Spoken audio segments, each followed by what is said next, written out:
जय हिंद साथियों, मैं अंकित कुमार यादव आप सभी का स्वागत करता हूं सृष्टि ज्ञान केंद्र में, जहां हम पढ़ रहे हैं कक्षा 11वीं की पॉलिटिकल साइंस और जिसमें चल रहा है अध्याय 4 जिसका नाम है कार्यपालिका।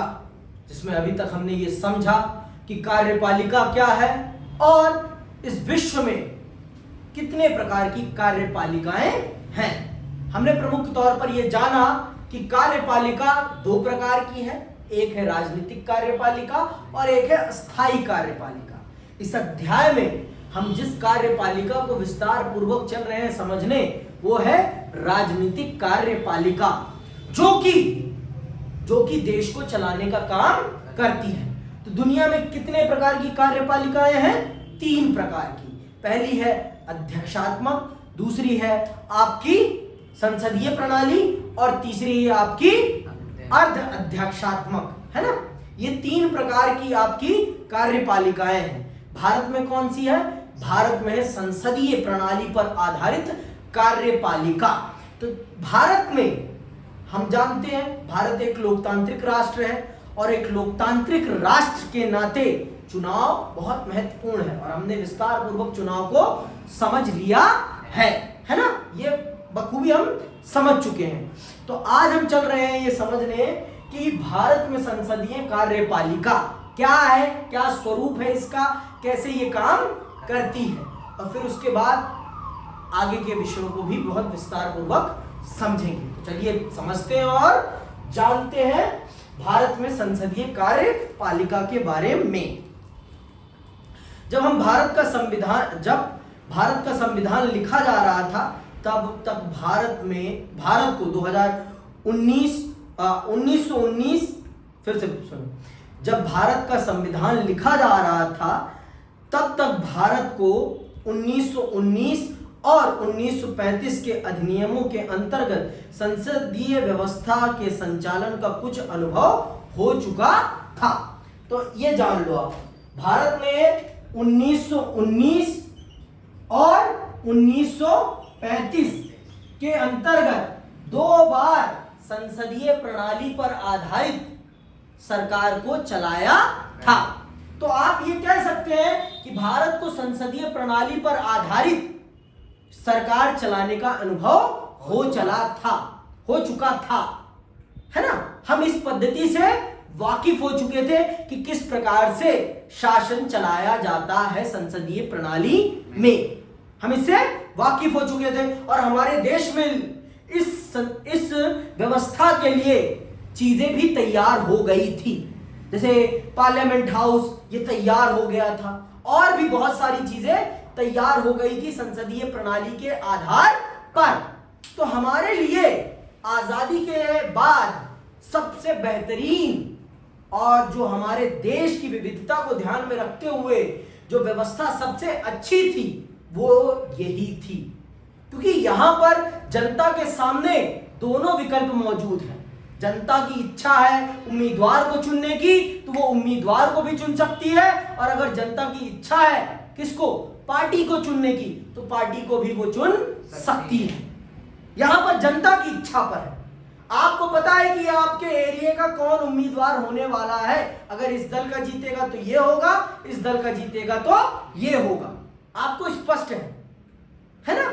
तो संसदीय प्रणाली में आपको सब पता है, संसदीय प्रणाली में आपको सब पता है, समझ में आई बात। तो ये चीजें पता होना इस देश की उस समय की व्यवस्था के लिए बहुत सही था, और हम 2 बार अनुभव कर चुके थे इस प्रणाली के अंतर्गत चुनाव को। इसीलिए हमने फिर संसदीय प्रणाली में चलना ही स्वीकार किया, क्योंकि हमें 2 बार का अनुभव हो चला था, इस अनुभव ने हमें दिखाया कि संसदीय व्यवस्था के अंतर्गत कार्यपालिका को जनप्रतिनिधियों के द्वारा प्रभावपूर्ण तरीके से नियंत्रित किया जा सकता है। भारतीय संविधान के निर्माता एक ऐसी सरकार सुनिश्चित करना चाहते थे जो जनता की अपेक्षाओं के प्रति संवेदनशील और उत्तरदायी हो। संसदीय कार्यपालिका की जगह दूसरा विकल्प अध्यक्षात्मक सरकार का था, लेकिन अध्यक्षात्मक कार्यपालिका मुख्य कार्यकारी के रूप में राष्ट्रपति पर बहुत बल देती है और उसे सभी शक्तियों का स्रोत मानती है। अध्यक्षात्मक कार्यपालिका में व्यक्ति पूजा का खतरा बना रहता है। समझ में आई बात? जो आपकी अध्यक्षात्मक व्यवस्था है उसमें एक व्यक्ति सर्वोसर्वा हो जाता है। मैं मानता हूं कि संसदीय प्रणाली में प्रधानमंत्री के पास असीम ताकत है, लेकिन उसके पास वो ताकत तभी तक है जब तक उसके पास संसद में क्या है? बहुमत। और जिस दिन उसने संसद में बहुमत खो दिया उस दिन वो अपने पद से हटा दिया जाएगा। लेकिन अध्यक्षात्मक प्रणाली में एक बार व्यक्ति उस पद पर पहुंच गया तो जब तक उसका कार्यकाल समाप्त नहीं होता तब तक उसे उसके पद से नहीं हटाया जा सकता है। यह अध्यक्षात्मक व्यवस्था की एक सबसे नकारात्मक चीज है। लेकिन आपकी संसदीय प्रणाली में क्या है? अगर सांसदों को लगता है कि प्रधानमंत्री महोदय देश की अपेक्षाओं के अनुसार काम नहीं कर रहे हैं तो सांसद अपना समर्थन वापस ले सकते हैं और उन्हें अपना नेता मानने से मना कर सकते हैं। तो यहां पर वास्तविक ताकत सांसदों के पास है या उस दल के पास है जो दल बहुमत में है, जो दल बहुमत में है। और यहां पर उत्तरदायित्व दोनों जगह है, पार्टी पर भी है और सांसदों पर भी है। समझ में आई बात? अगर मेरे क्षेत्र में कुछ गलत हो रहा है और मेरा सांसद उसे पार्लियामेंट में नहीं बोल रहा तो मैं अगली बार उससे पूछ तो सकता हूं ना कि भाई तेरे को वोट दिया था, तुझे अपना प्रतिनिधि बनाया था, तूने क्यों नहीं आवाज लगाई हमारी समस्या के बारे में संसद भवन में? हम पूछ सकते हैं। लेकिन अध्यक्षात्मक प्रणाली में ऐसा कुछ नहीं कर सकते आप।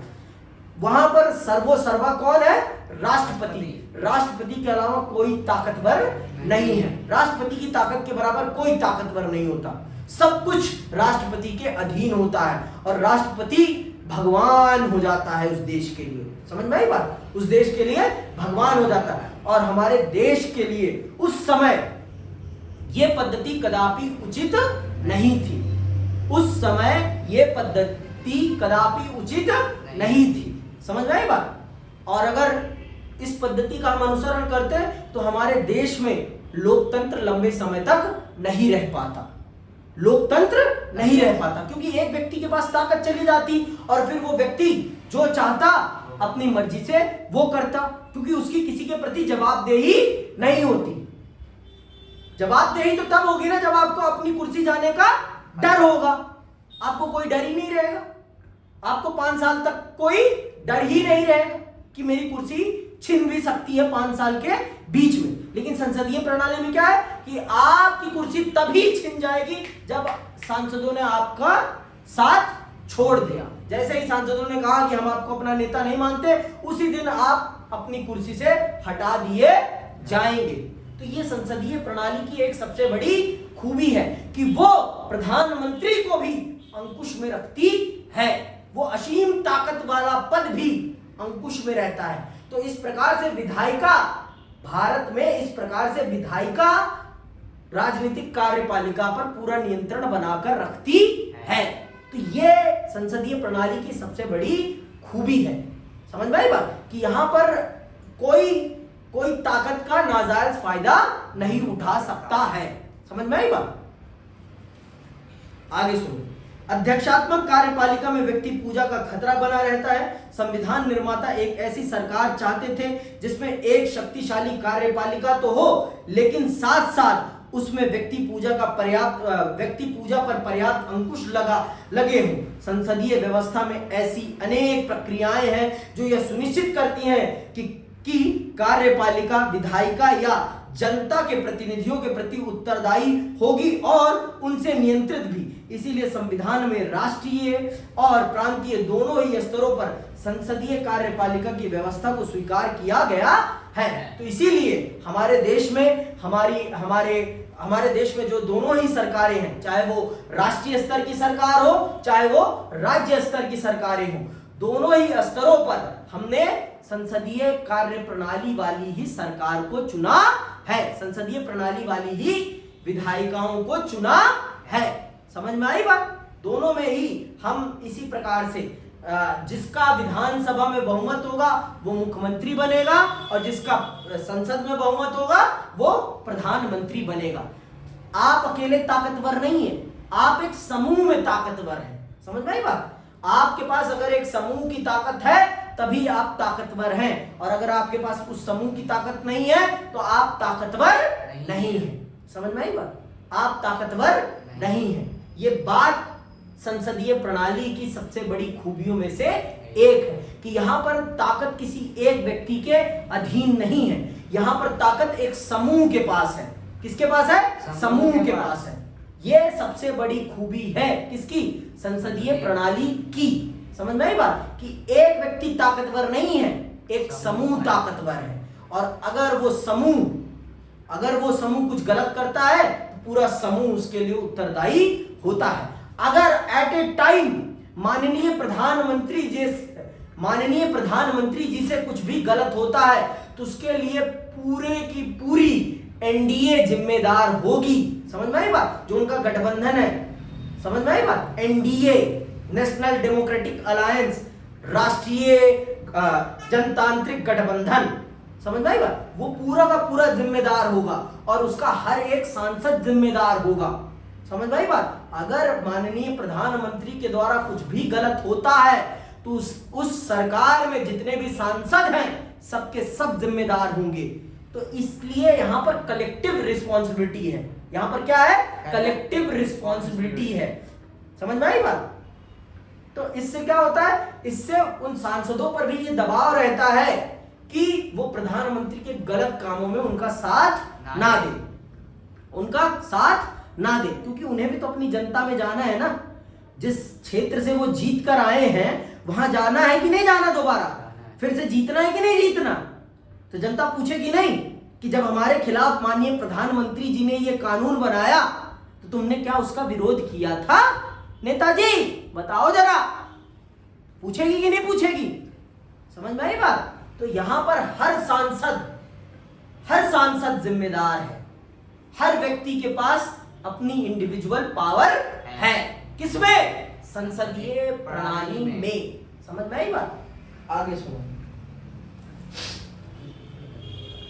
इस व्यवस्था के अंतर्गत राष्ट्रपति भारत के राज्य का औपचारिक प्रधान होते हैं तथा प्रधानमंत्री और मंत्रिपरिषद राष्ट्रीय स्तर पर सरकार चलाते हैं। राज्य के स्तर पर राज्यपाल, मुख्यमंत्री और मंत्रिपरिषद मिलकर कार्यपालिका बनाते हैं। ठीक है? तो जिस प्रकार से राष्ट्रीय स्तर पर राष्ट्रपति, प्रधानमंत्री और उनका मंत्रिपरिषद कार्यपालिका का निर्माण करता है, उसी प्रकार से राज्यों में राज्यपाल, मुख्यमंत्री और उनका मंत्रिपरिषद मिलकर राजनीतिक कार्यपालिका का निर्माण करते हैं। समझ में आई बात? इसे हम क्या कहते हैं? राजनीतिक कार्यपालिका। क्योंकि ये एक ही समय काल के लिए है। ये एक समय काल के लिए ही है। अगर अगली बार जीतते हैं तो बनेंगे, नहीं जीतते तो नहीं बनेंगे। समझ में आई बात? यहां पर जनता निर्धारित करेगी कि अगली बार कौन आएगा राजनीतिक कार्यपालिका में। ठीक? आगे सुनो। भारत के संविधान में औपचारिक रूप से संघ की कार्यपालिका शक्तियां राष्ट्रपति को ही दी गई है। भारत में सारी की सारी ताकत का कर्ता धर्ता कौन है? एट द एंड राष्ट्रपति है।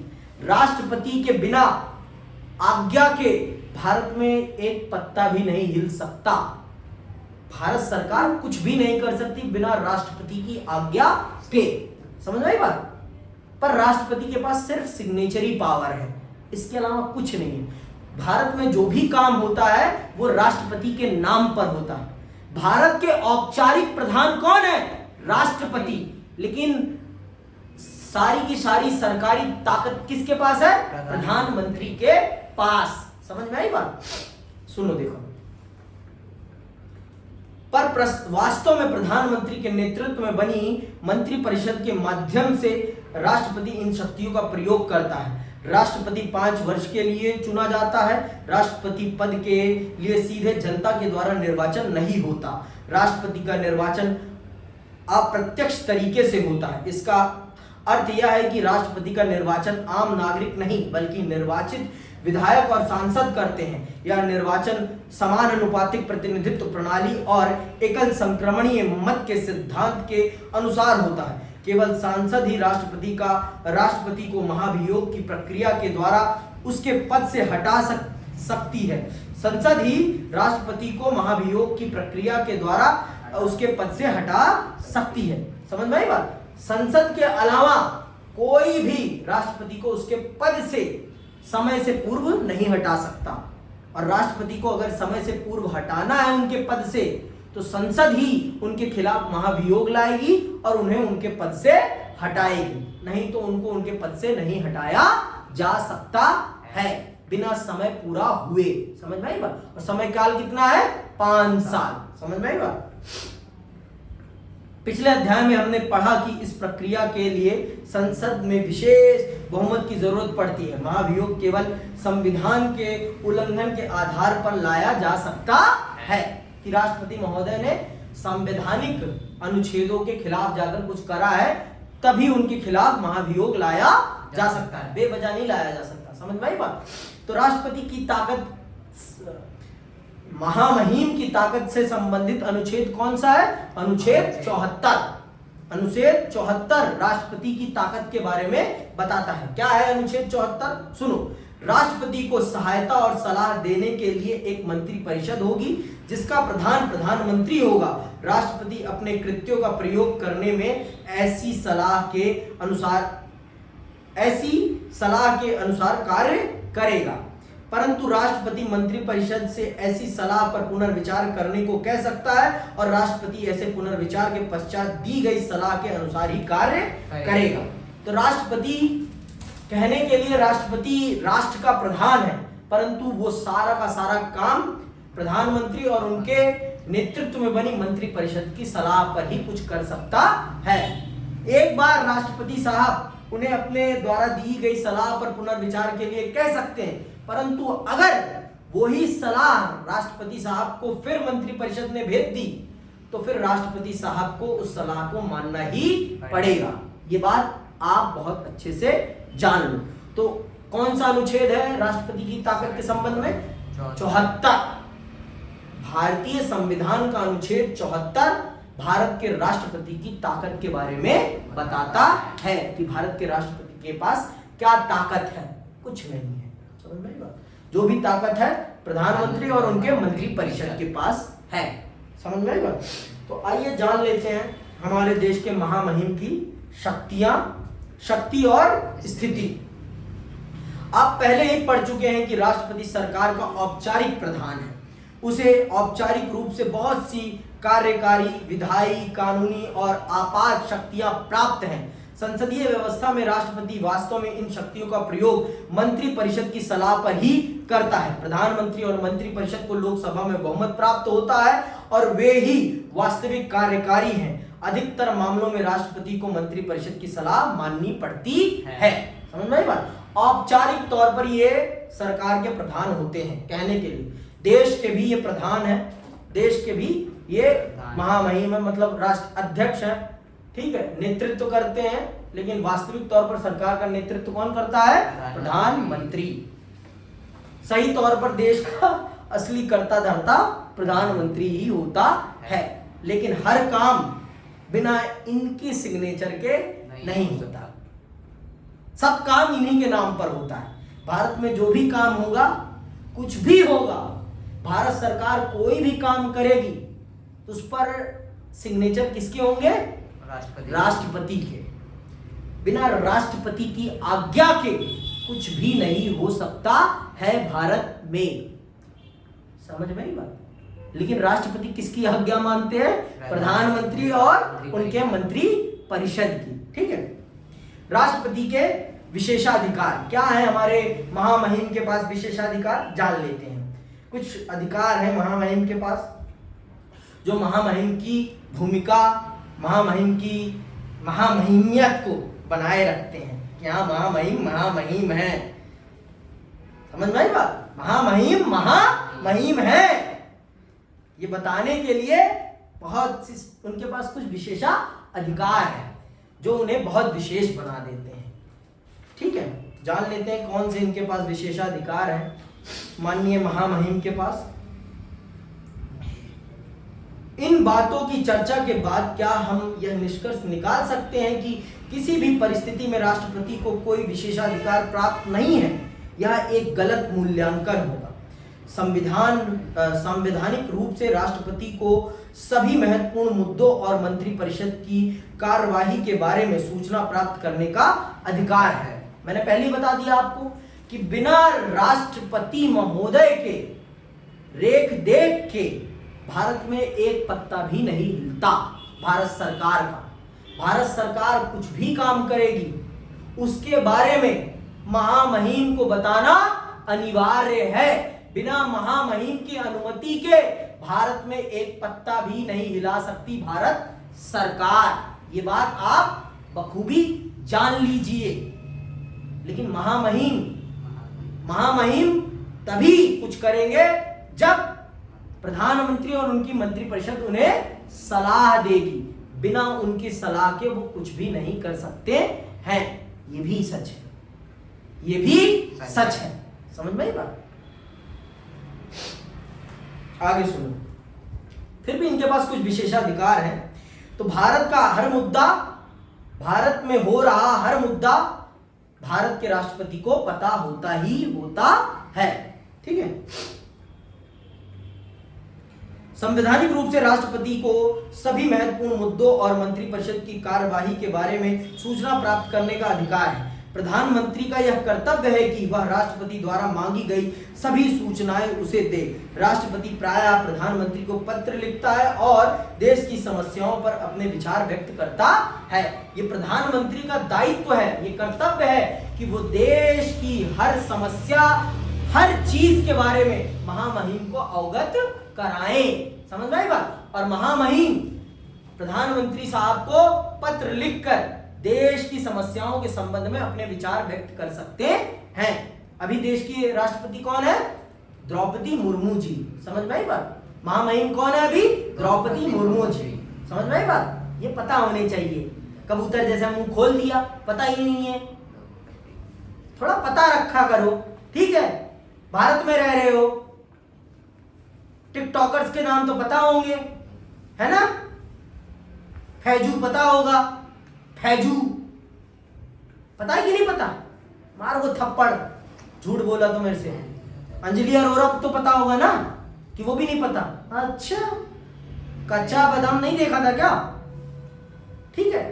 तो अपने देश के बारे में जानना बहुत जरूरी है, क्योंकि ये नेता आपके देश की शक्ल और आपके भविष्य की बैंड बजा सकते हैं। समझ में आई बात? देश से बाहर तो नहीं जा रहे हो ना, कि देश से बाहर जा रहे हो? तो देश के बारे में थोड़ा बहुत जाना करो। इसके अतिरिक्त कम से कम 3 अन्य अवसरों पर राष्ट्रपति अपने विशेषाधिकारों का प्रयोग करता है। कौन से वो 3 अवसर हैं? चलिए जानते हैं वो कौन से 3 अवसर हैं जब महामहिम ताकतवर हो जाते हैं। पहला, सुनना बहुत ध्यान से। जैसा कि आप पहले ही देख चुके हैं कि राष्ट्रपति मंत्रिपरिषद की सलाह को लौटा सकता है और उसे अपने निर्णय पर पुनर्विचार करने के लिए कह सकता है। ऐसा करने में राष्ट्रपति अपने विवेक का प्रयोग करता है। जब राष्ट्रपति को ऐसा लगता है कि सलाह में कुछ गलती है या कानूनी रूप से कुछ कमियां हैं या फैसला देश के हित में नहीं है, तो वह मंत्रिपरिषद से अपने निर्णय पर पुनर्विचार करने के लिए कह सकता है। यद्यपि मंत्रिपरिषद पुनर्विचार के बाद भी उसे वही सलाह दोबारा दे सकती है और तब राष्ट्रपति उसे मानने के लिए बाध्य भी होगा। तथापि राष्ट्रपति के द्वारा पुनर्विचार का आग्रह अपने आप में काफी मायने रखता है। अंततः यह एक तरीका है जिसमें राष्ट्रपति अपने विवेक के आधार पर अपनी शक्ति का प्रयोग करता है।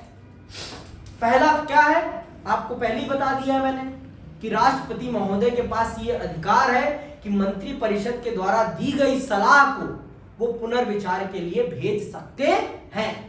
कि फिर से वो कह सकते हैं, मंत्रिपरिषद के द्वारा आई हुई सलाह को वो कह सकते हैं कि आप लोग फिर से एक बार विचार कर लीजिए, क्या ये सही है, कानूनी तौर पर, संवैधानिक तौर पर ये देश के लिए सही है, ये पूछ सकते हैं। फिर से उन्हें विचार करने के लिए कह सकते हैं। लेकिन अगर फिर भी वो लोग वही सलाह भेज दें तो माननीय महामहिम को उस पर सिग्नेचर करना ही पड़ेगा।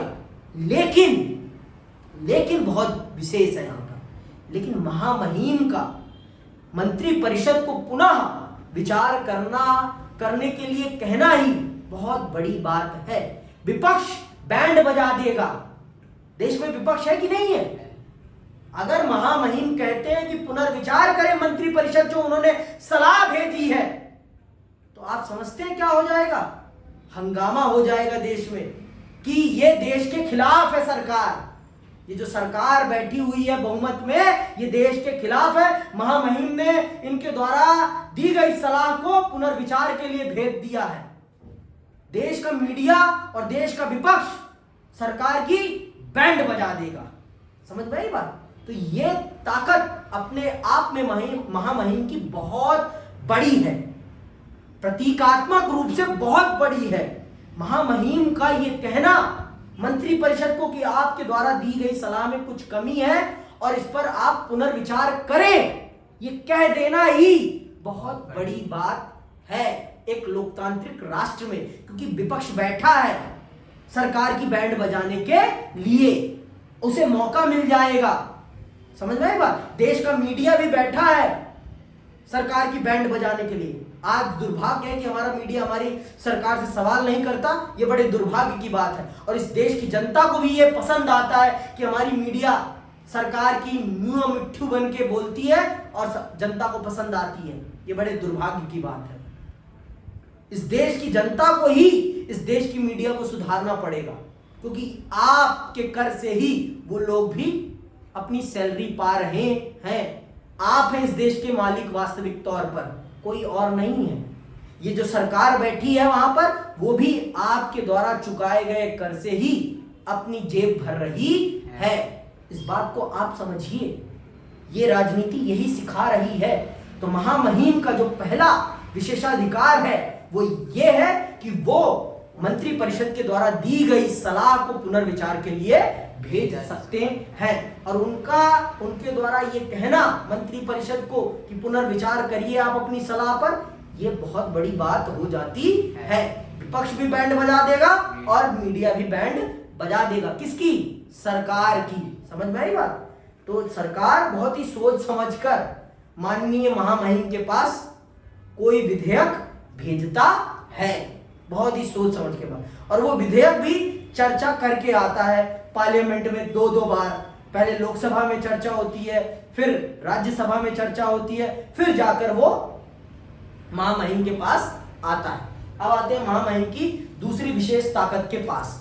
दूसरी विशेष ताकत को जानते हैं क्या है? दूसरी, राष्ट्रपति के पास वीटो की शक्ति होती है, जिससे वह वीटो की शक्ति होती है जिससे वह संसद द्वारा पारित विधेयकों पर स्वीकृति देने में विलंब कर सकता है या स्वीकृति देने से मना कर सकता है। धन विधेयक को छोड़कर और किसी भी विधेयक पर वीटो पावर अप्लाई कर सकते हैं। कौन? महामहिम और किसी भी विधेयक पर वीटो पावर यूज कर सकते हैं। कि रख के भूल गए हैं, मैं तो भूल गया यार, तुमने कुछ भेजा था। और आप ये कह नहीं सकते कि महामहिम हमने वो भेजा था, आपको साइन करना है। वो महामहिम की मर्जी है कि महामहिम कब आपको साइन करके वो विधेयक दें कानून के तौर पर। समझ में आई बात? महामहिम के लिए कोई टाइम बाउंडेशन नहीं है कि महामहिम आपको किसी विधेयक पर इतने समय काल में अपना निर्णय दे देना है। ये कदापि नहीं लिखा है। सिर्फ किस विधेयक के मामले में वो ऐसा नहीं कर सकते? धन विधेयक के मामले में वो ऐसा नहीं कर सकते। नहीं तो किसी भी विधेयक पर वो वीटो लगा सकते हैं। वीटो मतलब रखकर भूल जाना कि कोई आपने विधेयक भेजा भी है मेरी स्वीकृति के लिए। समझ में आई बात? और आपको पता है बिना महामहिम की स्वीकृति के कोई भी विधेयक कानून नहीं बन सकता। कानून वो तभी बनेगा जब उस पर महामहिम के प्यारे हस्ताक्षर हो जाएंगे। बिना महामहिम के हस्ताक्षर के कोई भी विधेयक कानून नहीं बन सकता। ये बात बहुत अच्छे से जान लीजिए आप लोग। समझ में आई बात? संसद द्वारा पारित प्रत्येक विधेयक को कानून बनने से पूर्व राष्ट्रपति की स्वीकृति के लिए भेजा जाता है। राष्ट्रपति उसे संसद को लौटा सकता है और उसे उस पर पुनर्विचार के लिए कह सकता है। वीटो की यह शक्ति सीमित है क्योंकि संसद उसे विधेयक को दोबारा पारित कर दे और राष्ट्रपति के पास भेज दे तो राष्ट्रपति को उस पर अपनी स्वीकृति देनी पड़ेगी। लेकिन संविधान में राष्ट्रपति के लिए ऐसी कोई समय सीमा निर्धारित नहीं है जिसके अंदर ही उसे विधेयक को पुनर्विचार के लिए लौटाना पड़े। इसका अर्थ यह हुआ कि राष्ट्रपति किसी भी विधेयक को बिना किसी समय सीमा के अपने पास लंबित रख सकता है। इससे राष्ट्रपति को अनौपचारिक रूप से अपने वीटो को प्रभावी ढंग से प्रयोग करने का अवसर मिल जाता है। इसे कई बार पॉकेट वीटो भी कहा जाता है। महामहिम के लिए कहीं भी संविधान में ये नहीं लिखा है कि आपको महामहिम इतने दिन के अंदर किसी भी विधेयक को पुनर्विचार के लिए मंत्रिपरिषद को लौटाना है। तो महामहिम को संविधान में बिना कहे ही वीटो पावर दे दी गई है। अगर महामहिम को लगता है कि मैं अगर इसे पुनः सलाह के लिए भेजूंगा तो ये मंत्रिपरिषद और ये प्रधानमंत्री मुझे वही सलाह दोबारा भेज देगा, तो महामहिम सलाह के लिए ही नहीं भेजते और उसे अपने पास चुपचाप रख लेते हैं अपनी पॉकेट में और भूल जाते हैं। और उनके लिए कोई टाइम बाउंडेशन नहीं है किसी भी विधेयक पर हस्ताक्षर करने के लिए कि इतने दिन में आपको हस्ताक्षर करके देना ही है। ऐसा कहीं भी नहीं लिखा, ऐसा कहीं भी नहीं लिखा। समझ में आई बात? ये बात आप जान लो, इस बात को बखूबी जान लो और समझ लो कि उनके लिए कोई भी टाइम बाउंडेशन नहीं है कि आपको किसी भी विधेयक को इतने दिन के अंदर अंदर पारित कर देना है या उस पर अपना निर्णय लिख देना है या बता देना है। ऐसा कुछ भी नहीं है। तो ये अनौपचारिक तौर पर ना कही गई शक्ति उनके पास है, जिसे हम क्या कहते हैं, वीटो या पॉकेट वीटो। ठीक है, अब आते हैं तीसरी ताकत के बारे में जानने के। तीसरी ताकत भी राजनीतिक परिस्थितियों के कारण पैदा होती है। जैसा कि आप सब जानते हैं, है ना, कि भारत में राष्ट्रपति महोदय ही प्रधानमंत्री जी को शपथ दिलाते हैं, है ना। प्रधानमंत्री को शपथ दिलाता कौन है? महामहिम। महामहिम ही शपथ दिलाते हैं। अब की बार की शपथ देखी थी कि नहीं देखी थी? नहीं देखी थी, देखना था ना।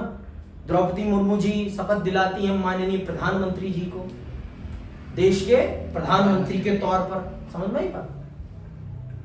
तो ये ताकत ना राजनीतिक परिस्थितियों के कारण पैदा होती है। जब किसी भी दल को संसद में बहुमत नहीं मिलता, तब ये राष्ट्रपति साहब के पास ये ताकत आ जाती है अपने आप कि वो ये निर्धारित करें कि किस दल को वो सरकार बनाने का अवसर देंगे। सबसे पहले सरकार बनाने का अवसर वो किसे देते हैं। ये ताकत तब आती है उनके पास, नहीं तो ये ताकत नहीं आती। अगर किसी को संसद में बहुमत मिल गया है तो भाई उसी को उन्हें देश का प्रधानमंत्री बनाना पड़ेगा, जिसे संसदीय दल अपना नेता मानेगा। लेकिन जब किसी भी दल को संसद में बहुमत ना मिले, तब क्या होगा? तब माननीय महामहिम ये तय करेंगे कि किस दल को सरकार बनाने का पहले मौका मिलेगा। समझ में आई बात? तो ये ताकत राजनीतिक परिस्थितियों पर निर्भर करती है। ये ताकत बहुत है, कहने के लिए बहुत बड़ी है, लेकिन जल्दी से कभी ये राजनीतिक परिस्थिति आती नहीं है कि महामहिम इस शक्ति का प्रयोग कर पाए। समझ में आई बात? तो ये ताकत कहने के लिए बस ऐसी है। तीसरे प्रकार का विशेषाधिकार राजनीतिक परिस्थितियों के कारण पैदा होता है। औपचारिक रूप से राष्ट्रपति प्रधानमंत्री की नियुक्ति करता है। सामान्यतः अपनी संसदीय व्यवस्था में लोकसभा के बहुमत दल के नेता को प्रधानमंत्री के रूप में नियुक्त किया जाता है, इसीलिए उसकी नियुक्ति में राष्ट्रपति के विशेषाधिकार का कोई प्रश्न नहीं है। लेकिन उस परिस्थिति की कल्पना करें जिसमें चुनाव के बाद किसी भी नेता को लोकसभा में बहुमत प्राप्त ना हो। इसके अतिरिक्त यह भी सोचें कि यदि गठबंधन बनाने के प्रयासों के बाद भी 2 या 3 नेता यह दावा करें कि उन्हें लोकसभा में बहुमत प्राप्त है, तो क्या होगा? तब राष्ट्रपति को यह निर्णय करना है कि वह किसे प्रधानमंत्री नियुक्त करे। इस परिस्थिति में राष्ट्रपति को अपने विशेषाधिकार का प्रयोग कर यह निर्णय लेना होता है कि किसे बहुमत का समर्थन प्राप्त है या कौन सरकार बना सकता है और सरकार चला सकता है। 1989 के बाद से प्रमुख राजनीतिक परिवर्तनों के कारण राष्ट्रपति के पद का महत्व बढ़ गया है। 1989 से 1998 तक हुए 4 संसदीय चुनाव में किसी भी एक दल या दलीय गठबंधन को लोकसभा में स्पष्ट बहुमत नहीं मिल सका। इन परिस्थितियों की मांग थी कि राष्ट्रपति हस्तक्षेप करके या तो सरकार का गठन कराए या फिर प्रधानमंत्री द्वारा लोकसभा में बहुमत सिद्ध न कर पाने के बाद उसकी सलाह पर लोकसभा भंग कर दे। ये राजनीतिक परिस्थितियों पर निर्भर करने वाली ताकत है। जैसे कि मैंने आपको पहले ही बता दिया, आज कल तो नहीं हो रहा।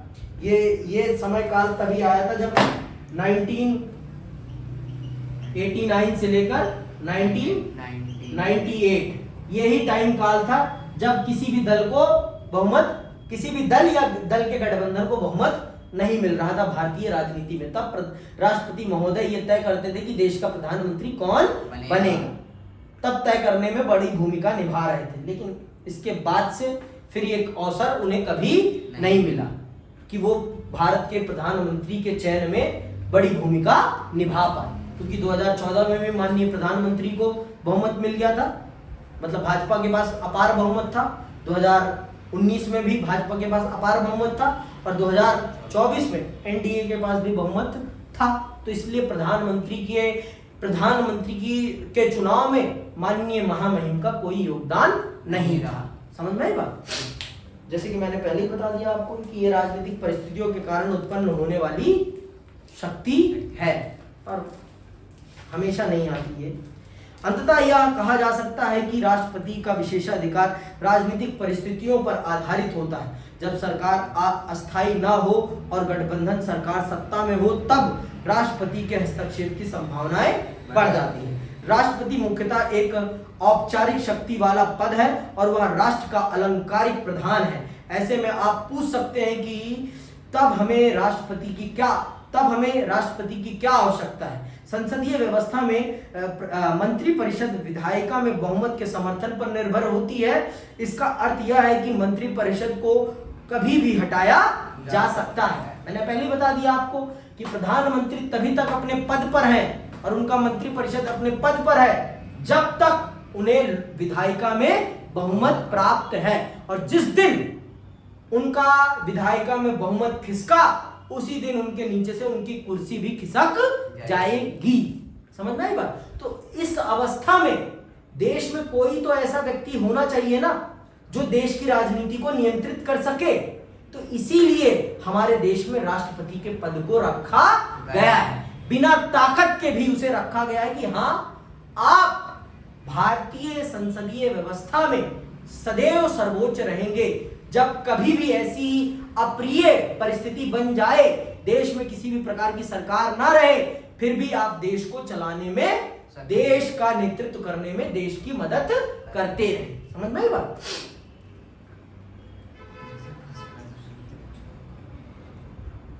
ठीक है। इसका अर्थ यह है कि मंत्रिपरिषद को कभी भी हटाया जा सकता है और तब तक उसकी जगह जब तक हटाया जा सकता है और तब उसकी जगह एक नई मंत्रिपरिषद की नियुक्ति करनी पड़ेगी।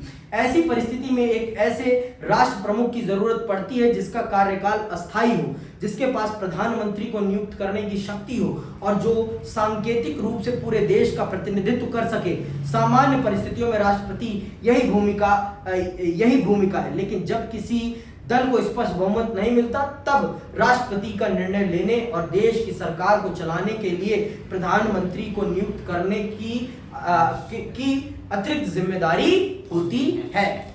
ये ठीक है, ये राजनीतिक परिस्थितियों के कारण पैदा होती है, लेकिन पैदा हो सकती, कभी भी कुछ भी हो सकता है। तो इसीलिए हमारे संविधान निर्माताओं ने बहुत ही सोच समझकर हमारे देश में राष्ट्रपति को पद को बरकरार रखा है, क्योंकि राष्ट्रपति ही देश के प्रधानमंत्री को नियुक्त कराता है और वो उन्हें देश की सत्ता उनके हाथ में सौंपता है। तो आज के लिए बस इतना ही। इसी के साथ मैं आप सबसे विदा लेता हूं। जय हिंद, जय भारत।